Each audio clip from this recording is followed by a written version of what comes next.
బాలయ్య నేడో రేపో షూటింగ్ కి రాబోతున్నారు. ఎన్నికలు అయిపోయాయి కాబట్టి మళ్ళీ ఆయన ముఖానికి రంగేసుకోబోతున్నారు. మరి పవన్ కళ్యాణ్ సంగతి ఏంటి? ఆయన ఎప్పుడు షూటింగ్ లో అడుగు పెడతారు? ఒప్పుకున్న ఓజీతో పాటు మొన్న చెప్పినట్టు హరిహర వీరమల్లు కూడా ఇదే ఏడాది రాబోతోందా? అసలు పవన్ ప్లాన్ ఏంటి? ఇదే ఇవాల్టి ఎక్స్క్లూజివ్ స్టోరీ.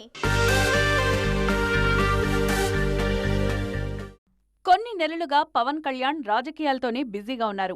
ఈయన తీరు చూస్తుంటే ఇప్పట్లో షూటింగ్కి వస్తారా అనే అనుమానాలు కూడా వస్తున్నాయి. అయితే జూన్ 4న ఫలితాల తర్వాత పవన్ కూడా షూటింగ్కి వస్తారని బలంగానే నమ్ముతున్నారు అభిమానులు. కానీ రియాలిటీ మాత్రం మరోలా ఉంది. ఫలితం ఏదైనా ఆగస్టులోనే పవన్ సెట్కొచ్చే అవకాశాలు కనిపిస్తున్నాయి. పాలిటిక్స్ పక్కన పెడితే పవన్ కళ్యాణ్ చేతిలో ప్రస్తుతం 3 సినిమాలున్నాయి.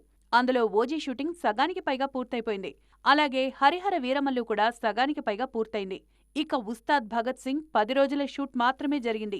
వీటిలో ఓజీ, హరిహర వీరమల్లు 2 భాగాలుగా రాబోతున్నాయి. వీటి మొదటి భాగాలు 2024లోనే విడుదల కానున్నాయి. పవన్ ఎప్పుడు షూటింగ్కొచ్చినా ముందు ఓజీ అయితే పూర్తి చేస్తారు. కేవలం 2 వారాల డేట్స్ ఇస్తే చాలు, ఓజీ ఓ కొలిక్కొస్తుంది. 2024లోనే ఈ చిత్రం వస్తుందని నమ్ముతున్నారు ఫ్యాన్స్. కానీ హరిహర వీరమల్లు ఫస్ట్ పార్ట్ కూడా ఇదే ఏడాది వస్తుందని తెలిపారు నిర్మాత ఏఎం రత్నం.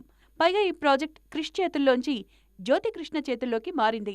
ఓజీతో పాటు వీరమల్లును కూడా 2024లోనే రిలీజ్ చేయడం అంత ఈజీ కాదు.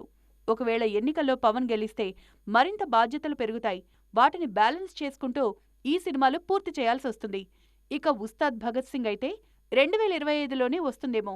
టైం దొరక్కపోతే ఇంకా వాయిదా పడినా ఆశ్చర్యపోనక్కర్లేదు. చూడాలిక పవన్ ప్లానింగ్ ఎలా ఉండబోతుందో.